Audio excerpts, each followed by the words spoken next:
bir de gidiyorum.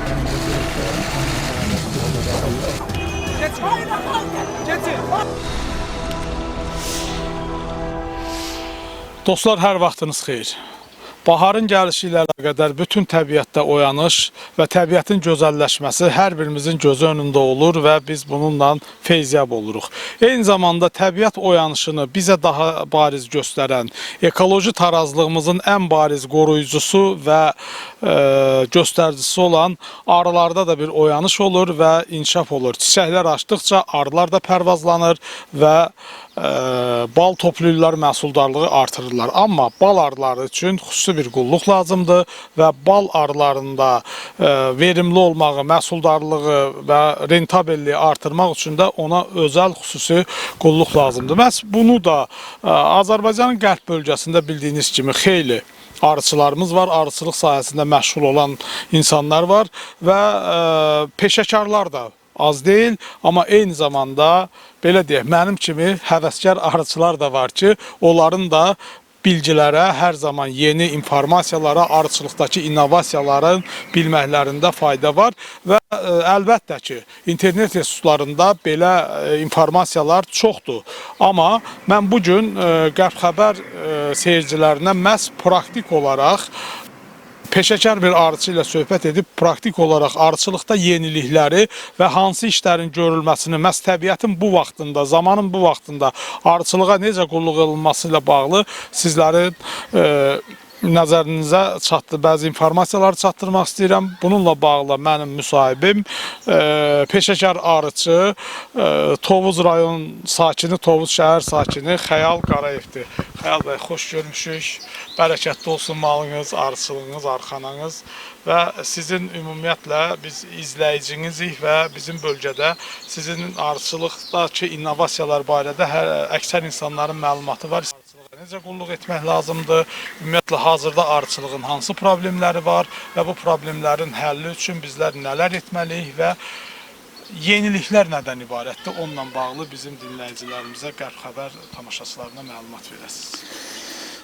Salam aleyküm, siz də xoş gəlibsiniz. Deməli, arıçılığın problemləri haqqında biraz danışaq. Arıçılığın problemləri bugünkü günü təbiətlə bağlı olan bir şeydir. Təbiət əvvəl yaxşı gəldi. Mart ayında çox gözəl təbiət oldu, havalar isindi, arılar kütləvi yumurtaya başladı. Arxasınca yağışlı havalar başladı, soyuq havalar, temperatur düşdü aşağı. Ona görə arılarda dayanma oldu, gecikmələr oldu, yumurtalar demək olar ki, tam dayandı. Arılar ümumi bütün illərə nisbətən zəif gəldi. Yəni, gəlişi çox zəif oldu. Təbiətlə bağlı olan bir şeydir. Onu təbiət özü tənzimləyir. Yəni, heç bir müdaxilə eləmək mümkün deyil ona. Amma arıçıdan da çox şey asılıdır. Arıçı çalışdığı qədər arını düzgün hazırlama qaydası, təbiətə qısa bir sezonumuz var. Hansı ki, qərb zonasında biz dağlara gedirik. Bizdə dəmiyə deyirlər, yəni suvarma olmayan bir yerdir. Ona görə orada çox qısa bir müddətdə 15 gün, maksimum 20 gün bizim gəlir sezonumuz olur, əsas gəlir. Yəni ona hazır olmalıyıq, onu tutmalıyıq. Hətta burada bəzi qaydalar var, onlara riayət eləmək lazımdır. Yəni istədiyin nəticəni əldə etmək üçün bal məhsuldarlığını yüksək olmağını istəyirsinizsə, bir neçə vacib şərtlər var, onlara mütləq riayət eləmək lazımdır. Şərtlər bunlardır. Arıçı arıya düzgün qulluq eləyib vaxtında arını gətirməlidir. Yoxsa elə arı öz başına qalsın, orada istədiyi kimi elə mən dərman verim, yemək verim, nə verim, onunla öz başına olmur. Mütləq xüsusi qulluq olmalıdır. Yəni, xüsusi bir qulluq istəyən bir təsərrüfatdır, arıçılıq təsərrüfatı. Həm qulluq olunmalıdır, həm arıçılıqda vacib olan şeylərdən biri də şan məsələsidir. Şan təmiz olmalıdır, qatqısız olmalıdır. Çünki arı toxunmur, yaxın düşmür o birisi şanlara. Yəni gözləyirsən, işləmir, toxuma getmir. İndi məlum olur ki, bunlar hamısı şandan asılıymış. Yəni şanı mütləq təmiz şan olmalıdır. İmkan daxilində arıçılar özləri istehsal eləməlidir öz şanını. Əgər o da hər adamın şəraiti yoxdur, imkanı olmadığına görə, yəni bu şan istehsalçıları bunu nəzərə alıb təmiz şan istehsal eləməlidir Respublikada. İkinci şərtlərdən biri izolyatordur. Mütləq arılar izolyatora salınmalıdır. Yüksək məhsuldarlıq üçün mütləq bax bu izolyatorları göstərə bilərəm sizə. Bu izolyator ana qəfəsidir. İzolyator deyəndə ki, ananı bu qəfəsə salmaq lazımdır. Çox sayda. Tək olaraq salırıq da. Bəli, bəli, ananı tək salırıq. Bura işçi arılar yanına girib çıxa bilir, ananı qidalandırırlar, amma ana çıxa bilmir. Yalnız buradan ananı salmaq üçün özümüz qüstər üsulla düzəltmişik. Ananı salmaq üçün xüsusi yer düzəltmişik. Çox rahatçılıqla salırız ananı və oraya taxdıqdan sonra 2 ədəd belə şpılka düzəltmişik. Taxırıq baş hissəsinə ki, bu orada daşınma vaxtı yellənmə və yaxud belə sürüçüb yan ramkalara yaxınlaşıb mumun o süfrənin ağzına bitişib arıya ziyanlıq verə bilər. Ona görə bu şpulkaları taxırıq ki, tərpənmə olmasın, daşınmada problem. Amortizator rolunda. Bəli, daşınmada problemlər yaratmasın. Bu bizim ana izolyator. Bu vacib şərtdir. Məhsuldarlığın bir nömrəli vacib şərtidir. Bu əvvəllər biz bunu sırf məhsul üçün, şəxsən mən özüm məhsul üçün istifadə edirdim ki, məhsuldarlıq çox olsun. Son zamanlarda 5-6 ildə artıq başa düşürük ki, bu deməli bizim parazitlərlə qarşı mübarizə, xəstəliklərə qarşı mübarizəni bütün hamısını təmin eləyir. Bir sözlə belə deyək, arıçılıqda lazım olan ən vacib alət demək olar buna. Əslində siz bunu məhsuldarlığı yüksəltmək üçün bunu anayı izolyasiyaya salırdınız, amma Bəli. daha başqa faydaları praktikada kəşf Təcrübədə, bəli, təcrübəmizdə gördük ki, bundan istifadə edəndə yüksək məhsuldarlıq əldə edirik. Analar boş-boşuna yumurtamır, gəlir vaxtı bizə lazım olmayan yumurtaları yumurtamır və çöldən gələn gəliri həmin yumurtalara yedirdir. Ona görə dayanır, yedirtmir. 9 gün sonra içəridə bal rasxod eləmir arı, yəni sərfiyyat tam dayanır. Həmi gələn gəlirin hamısı arıçı üçün ora yığılır, peçatlanır. Həmi xəstəliklər olmur. Xəstəliklər süfrənin yanında olur, südün yanında olur. Parazitlər, gənə deyək də, lor dildə insanlarınız başa düşsün. Gənə südün yanında inkişaf eləyir, süfrənin yanında inkişaf eləyir. Onların 9 gündən sonra ağzı açıq süfrə qalmır. 21 gündən sonra işçi arılarımız, 24 gündən sonra erkək arılarımız çıxır. Axırıncı çıxış 24 gündür. 24 gündən sonra heç bir süfrə, nə ağzı açıq, nə bağlı süfrə qalmadığına görə burada artıq xəstəlikdən söhbət gedə bilməz, gənə parazitlərdən söhbət gedə bilməz. Parazitlər görür ki, münbit şərait yoxdur inkişaf eləmək üçün, avtomatik məhvə gedir. Arının üstündə olan parazitlər də çiçəkdən çiçəyə uçduqca elə bil ki, arılardan arıya keçir, başqa işlərə gedir. Yəni bir sözlə arıçılıq üçün ən vacib, ən lazımlı alətlərdən biridir bu. Mütləq şəraitdə həm də yüksək məhsuldarlıq deməkdir. Yəni inanın ki, bunu istifadə edəndən sonra biləcək ki, arıçılarımız bu nə deməkdir. Bu şərtlər, bu qaydalara mütləq riayət eləmək lazımdır. Yenə deyirəm, arını düzgün vaxtında qulluq eləyib gətirmək, sürətləndirmək artımını. İkincisi, mum, şanlar, şan öz təmiz şan olmalıdır.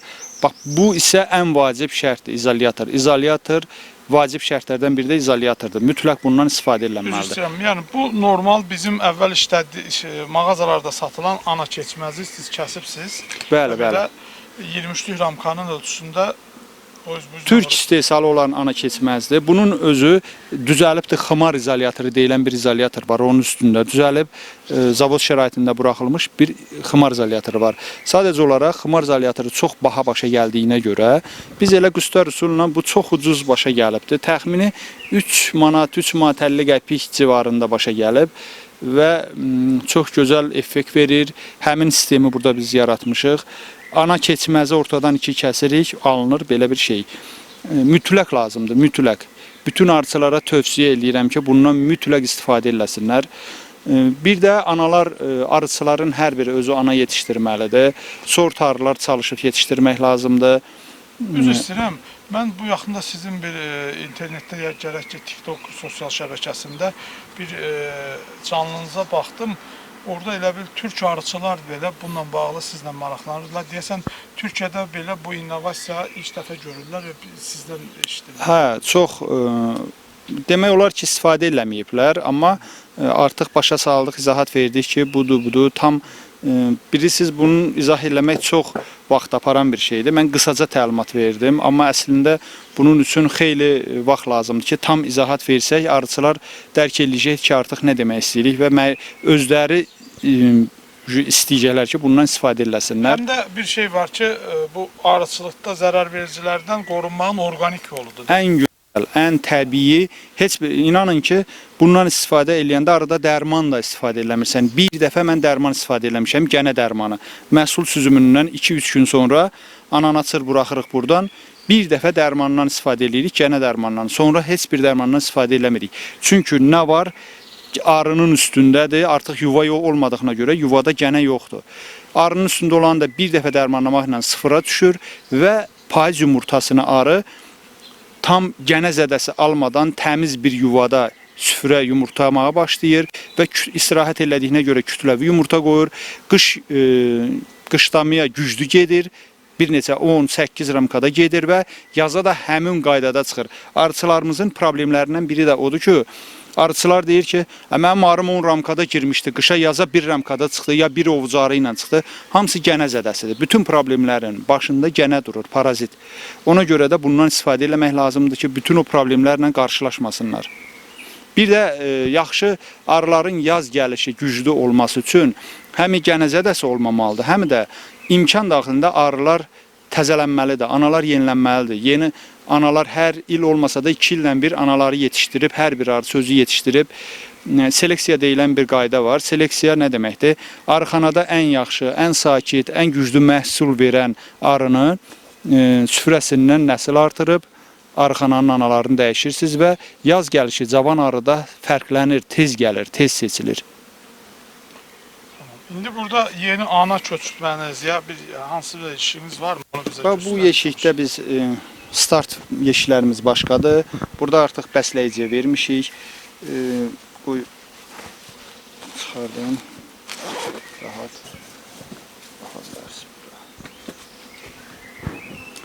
Bəsləyici yeşiklərdə bax, arılarda bir neçə gündür. Demək olar ki, yazdan bəri hər gün yağış. Artıq arılarda aqressivlik var, aclıqdır. Çox təbiətdə heç nə yoxdur. 2 gündə arılar tuş eləyir. Təbiətdə çox çətindir, aclıq bir vəziyyətdir. Ona görə arılarda biraz aqressivlik var. Biraz kənara dursanız rahat. Mən bax burada göstərərdim sizə. Baxın, bax bunlar. Yeni yetişdirdiyiniz ana. Bəli, yeni arı sortlardır. İtalyan sortudur bu. Başlanğıc verib bəsləyicilərdə artıq ağzını bağlayıbdır. İndi siz ora yumurta qoydunuz da. Bəli, arının süfrəsini, yumurta yox, süfrəni köçürdürük. 2 günlük, 1 günlük, 2 günlük süfrəni köçürdürük. Yəni buradan sıfırdan keyfiyyətli analar əmələ gəlir. Bunu da Safqan İtalyandan saf İtalyandan buradan F1, yəni birinci nəsil çıxacaqdır. Onlar da çox gözəl effekt verir. Yəni bu çalışıb bütün arıxanalarda arıçılar özləri bunu təşkil eləməlidirlər, özləri öyrənməlidirlər ki, bu istifadə eləsinlər. Çünki arı sağlam olanda, cavan olanda ana, yəni orada istədiyi nəticəni əldə etmək mümkündür.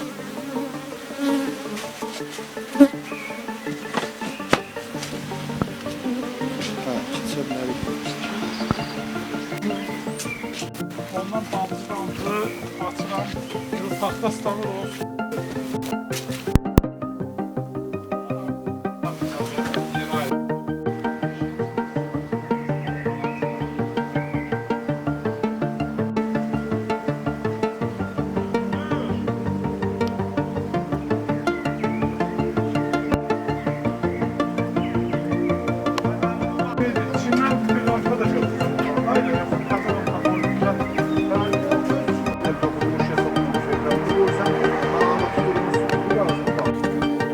Zəif arı, yaza zəif arının çıxması bütün arıçılarımızın problemidir. Çox çətinlik çəkirlər. Məsəl üçün 10 arısı var, 3-ü zəif çıxır, 7-si normal çıxır. İndi problem nədir? Bu arıların dala qalmaması. Həmin onu belə bir şey deyək, gücləndirmənin bir neçə qaydaları var.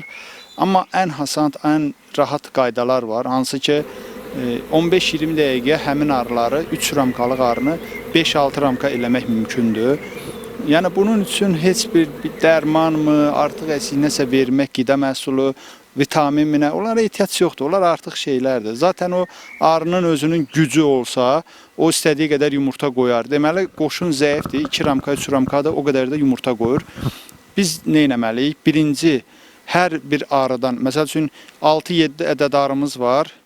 Güclü arılardır. 2 dənə də 3 dənə də zəif arımız. Onların hərəsindən 1 ramka, 2 ramka arı köməyi verilir bu arılara. Onlar arı köməyi artan kimi, hansı ki 3 ramka arını eləyirsən, 5 ramka eləyən kimi ana görür ki, qoşun artdı, istilik temperaturu tənzimləmək mümkündür, tez yumurtanın ərazisini böyüdür. Üzr istəyirəm, o kömək necə verilir? Bax onu məsələn köhnə arıçılar deyirdi ki, o ramkanı da, o çərçivəni də parfumlayın, bu çərçivəni də parfumlayın, qoxular bir-birinə uyğun gəlsin, içinə qoyun, onda qırğın olmur. Yəni bir kənar yeşikdən, arı ailəsindən götürüb o birisinə arı kömək verəndə necə olur ki, bu qırğının qarşısını alırıq? Yəni, Bilirsiniz, belə bir şey deyək, ümumiyyətcə arı birləşməsində heç bir ətirdən istifadə etməyə ehtiyac yoxdur. Arı ailəsi bir-birini ətirinlə tanıyır, yeşin çinlisindən, amma yenə də heç bir ətirdən istifadə etmək lazım deyil. Mən ona həmişə qarşı olmuşam. Çünki gözəl qaydalar var, gözəl üsullarımız var. Onlardan istifadə etmək lazımdır.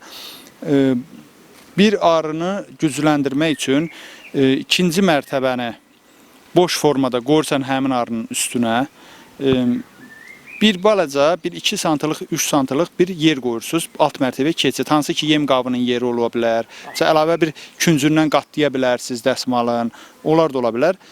Gətirirsiniz güclü arıdan, hərəsindən 1 ramka, elə üst-üstə çırpırsınız o boş korpusun içinə. ora ramka qoymadan. Heç bir ramka qoymadan, heç nə eləmədən gətirirsiniz, boş korpusun içinə, dəsmalın üstü yox, korpusun içinə çırpırsınız. Hansı ki birinci mərtəbənin dəsmalı var, onun üstünə çırpırsınız, 1 ramka, 2 ramka nə qədər verə bilirsiniz. Amma bir şeyə diqqət eləmək lazımdır. Kömək verdiyiniz arının ramkanı gətirəndə diqqətlə baxmaq lazımdır. O yeşiyin anası üstündə gələ bilər, o yeşiyi də məhv eləyə bilərsiniz. Ona diqqət eləmək lazımdır. Hər arıdan 1-2 ramka kömək verirsiniz. Bunun gücü 5-10 dəqiqə keçir, hamısı ora artır olur 4-5 ramka. Həmin arı özü yumurtasının ərazisini böyüdür.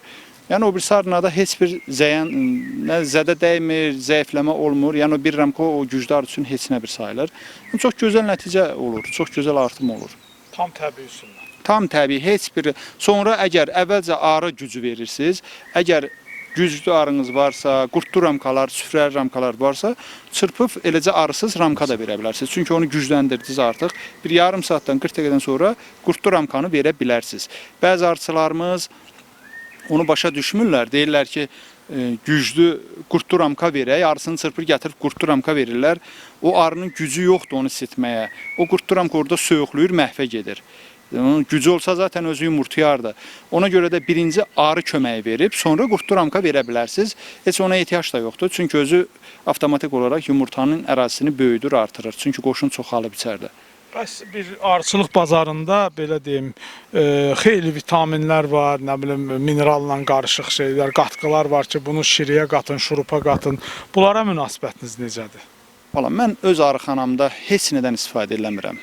Yalnız yaz yemləməsində şərbət, hansı ki pesox deyək, belə deyək də, pesoxla suyun qarışığı, bir də bəzi bitkilərin dəmlənməsi, məsəl üçün kəkotu dəmləməsi qatıram, bir dəfə, məsəl üçün 3 dəfə şirə verəndə bir dəfə kəkotu dəmləməsi qatıram. Məsələn, 10 litr şurupa, şiriyə neçə litr kəkotu dəmləməsi qatırsınız? 1 litrə 3 qram. 1 litrə 3 qram, bugünkü günü 5 qram qata bilərsiniz. Məsəl üçün, sirkə də həmin qaydada, adi təbii halda hazırlanmış ev sirkəsi verirəm. Məsəl üçün, daimi yox. Məsəl üçün, 5 dəfə normal şərbət verəndə bir dəfə sirkəli şərbət verirəm. 1 litrə 5 qram. Bəli, 3 dəfə normal şərbət verəndə bir dəfə kəkotlu şərbət verirəm.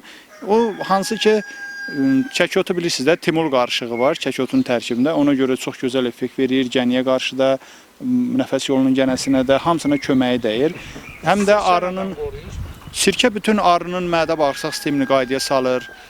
çox gözəl bir şeydir. Payız vaxtı daha çox veririk. Çünki payızda soyuq havalarda balın yeşikdə xarramasını qoymur. Yəni arı onu sərbəst, yumşaq formada açıb qida kimi qəbul edə bilir.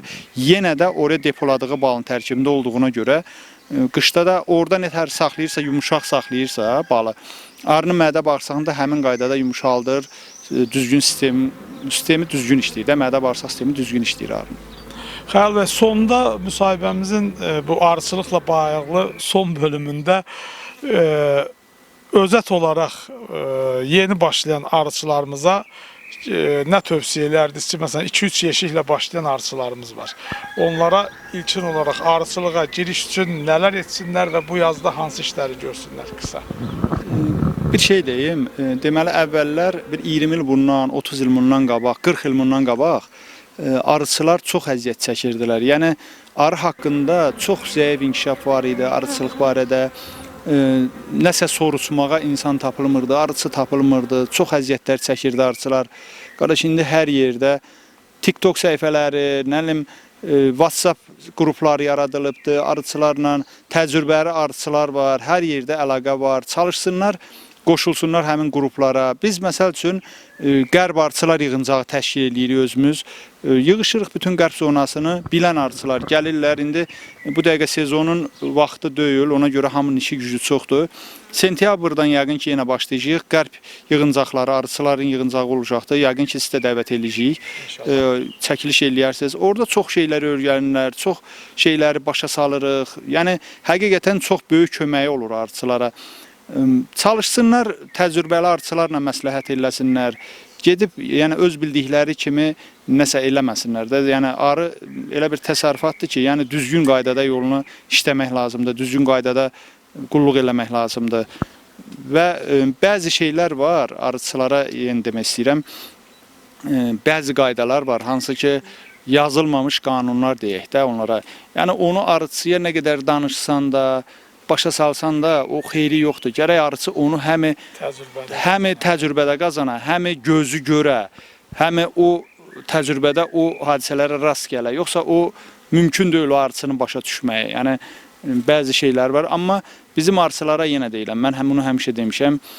Çox qəliz bir işlərə girməyə, çox qəliz yerə. Bizim arıçılara nə lazımdır? Arısını qışlamaya sağlam göndərsin, yaza arısı sağlam çıxsın və istədiyi bal məhsulunu süzsün, götürsün, yenidən qışlamaya göndərsin. Bizim arıçıya bugünkü günü bu lazımdır. Bunları tam normal qaydada öyrənə bilsə, saxlaya bilsə, qalan şeylər avtomatik öz qaydasında gedir. Deməli, o arıçının qabiliyyəti var ki, bunlara riayət elədi. Qalan şeylər anasını da yetişdirəcək, arı südü də yığacaq, çiçək tozu da yığacaq, bütün arı məhsullarından faydalana biləcək. Arısı da heç bir itkisiz, yəni yaza salamat çıxa biləcəkdir. Çox sağ olun. Bir də Xəyal bəy, mənim diqqətimi sizin həyətinizdə ümumiyyətlə bir bitkiçilik aləmi var. Siz görünən odur ki, arı ilə bağlı bu işə də həvəskar yox, peşəkar şəkildə yanaşırsınız. Yəni bu arıçılıqdan sonra mı başladı bu bitkiçilik marağınız və nə bitkilər yetişdirirsiniz? Burada gözəl meyvələr var, əsasən gilə meyvə tipli. Bizdə əkinçilik görürəm ki, çox səliqəli. Bizdə ümumiyyətcə bütün kənd təsərrüfatı elədir. Bütün kənd təsərrüfatı sahəsində nə ilə məşğul olursan ol, hər şeyin düzgün, hər şeyi qaydasında etmək lazımdır. Çünki düzgün olmayanda heç nə nəticə əldə eləmək olmur. Çünki bizdə malinalarımız var, remontant sortu, daimi gətirən sort deyirlər ona. Xaricdən gətirmişik, Rusiyadan, Ukraynadan. Sonra qırmızı qarağatlarımız var, Fransadan gəlib. Qara qarağatlar var, Ukraynadan gəlib. Hamısının növləri xüsusi növlərdir. Çox bol məhsul verən bir növlərdir. Sonra Jimlis deyirlər, Rusiyadan gəlib. Kırjovnikimiz var. İndi mən qoyun gözü deyirlər Azərbaycan dilində, biz rus dilində kırjovnik deyirik. Sonra pomidorlardır, xiyarlardır, təsərrüfatımız lobiyadır, badımcandır, biberdir, hamısını özümüz yetişdiririk. Tam təbii şəkildə, heç bir kimyəvi dərmandan istifadə etmədən özümüz öz həyətimizdə bunları istifadə edirik. Təşəkkürlər, Allah bərəkət versin bağınıza, baxsanıza. Biz də sizə təşəkkür edirik və bütün kənd təsərrüfatından məşğul olan, xüsusən arıçılıqla məşğul olan insanlar adına təşəkkür edirik ki, bizim kanalımıza verdiyiniz bu dəyərli bilgilər üçün. Sağ olun, var olun. Sağ olun.